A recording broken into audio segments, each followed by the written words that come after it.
ඔයාට තියනවාද black heads සහ වයිට් හෙඩ්ස් කරදරේ? ඇත්තටම මේ කරදරේ අපේ හැමෝටම වගේ තියෙනවා. අපේ නාසය දෙපැත්තේ එහෙම නැත්නම් කට දෙපැත්තේ මේ බ්ලැක් හෙඩ්ස් වයිට් හෙඩ්ස් ආපුවාම හරිම කැතයි. ඉතින් ඒ නිසා මේක ඉවත් කරගන්න කෘත්‍රිම දේවල් පාවිච්චි කරනට වැඩිය ගෙදරම තියෙන දෙයකින් හරිම සරල සාර්ථක ක්‍රමයක් තමයි මම අද කියලා දෙන්න යන්නේ. ඉතින් දිගටම වීඩියෝ එකත් එක්ක රැඳිලා ඉන්න. ඉතින් අද වීඩියෝ එක බලන්න ආපු ඔයාලා හැමෝම ආදරෙන් පිළිගන්නවා. ඉතින් එහෙනම් අපි මේ කරදරේට ලේසිම සරල ප්‍රතිකාරය හදාගන්න හැටි බලමු. ඉතින් මේකට ඕන වෙන්නේ එකම එක අමුද්‍රව්‍යයක් විතරයි. ඉතින් ඒකත් හරිම ලේසියෙන් ගෙදර හොයාගන්න පුළුවන්. ඉතින් ඔයාලට ඕන වෙන්නේ බිත්තර ගෙඩියක් විතරයි. බිත්තර ගෙඩියක් අරගෙන ඒකේ සුදු මඳ ඉවත් කරගෙන, ඒ කියන්නේ කහ මඳ අයින් කළ සුදු මඳ විතරක් මේ විදිහට භාජනයකට දාගන්න. දාගෙන ඉවර වෙලා ඔයාලට පුළුවන් පොඩි ටිෂු පේපර්ස් එහෙම නැත්නම් සර්වියට් පේපර්ස් හරි කමක් නැහැ. අරගෙන මේ මං කපලා තියෙන විදිහට පොඩි පොඩි තීරු වලට කපා ගන්න. කපාගෙන එකක් පැත්තකින් තියාගන්න. මොකද ටිෂු එක ටිකක් ඝනකම තෝරන වෙනවා.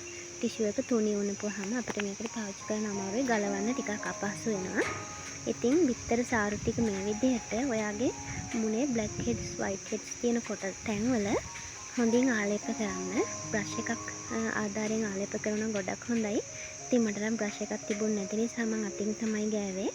මගේ නම් ගොඩක් දුරට වයිට් හෙඩ්ස් නම් ඇත්තටම තිබුණේ නැති තරම්. ඒ වුණාට පොඩ්ඩිවට බ්ලැක් හෙඩ්ස් වගේ යන්තම් නිකන් කළු පාටට වගේ තිබ්බා.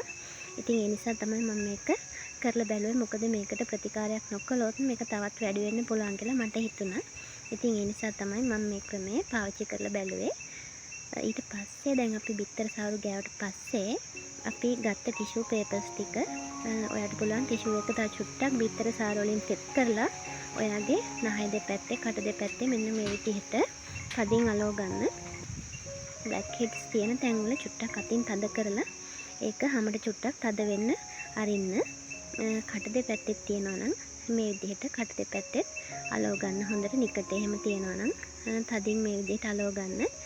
ටිෂු එකේ තනි කොලේ පාවිච්චි කරන්න එපා කියලා කිව්වේ. මේක බිත්තර සාරු වේලුණාට පස්සේ ඔයාට ටිකක් ගලවන්න අපහසු වෙනවා. ඒකේ නිරෙන්න වගේ බලනවා. ඒ නිසා තමයි ටිකක් ඝනකමට ගන්න කිව්වේ.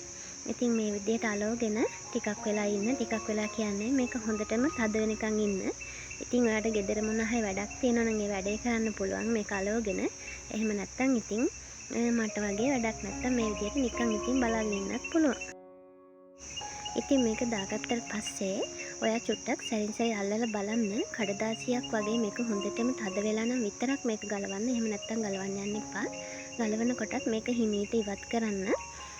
හිමීට ඉවත් කරනකොට ඔයාට පේනවා ඔයාගේ නාසයේ එහෙම නැත්නම් කට දෙපැත්තේ තිබුණ බ්ලැක් හෙඩ්ස් වයිට් හෙඩ්ස් හිමීට ඉවත් වෙනවා.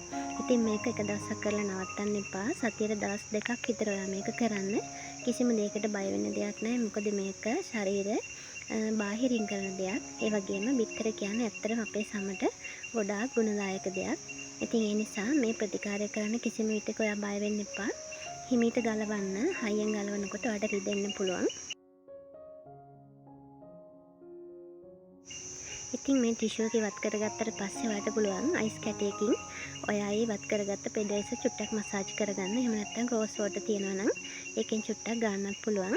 ඉතින් ගෙදර නිතරම අයිස් කැට තියෙන නිසා අයිස් කැටයකින් මේ විදිහට ඔයාගේ මූණ මේ පොඩ්ඩක් මසාජ් කරගන්න. ඉතින් ඔයාට පේන්න ඇති දැන් මූණට ඒ තිබුණ කළු ගතිය ඉවත් වෙලා ඔයාගේ මූණට සතියට දවස් දෙකක් විතර මේක කරනකොට ඔයාටම තේරෙයි බ්ලැක් හෙඩ්ස් ඉවත් වෙනවා. ඉතින් බ්ලැක් හෙඩ්ස් කියන්නේ ඉවත් කරලා අයින්ම කරන්න පුළුවන් දෙයක් නෙවෙයි. ඉවත් කරත් ආයෙම මතුවෙනවා. ඉතින් ඒ නිසා මේ වගේ සරල ප්‍රතිකාරයක් මගින් අපිට ඒක අයින් කරගන්න පුළුවන්. ඉතින් ආයෙත් දවසක මේ වගේ වීඩියෝ එකක් අරන් එන්නම්. බයි.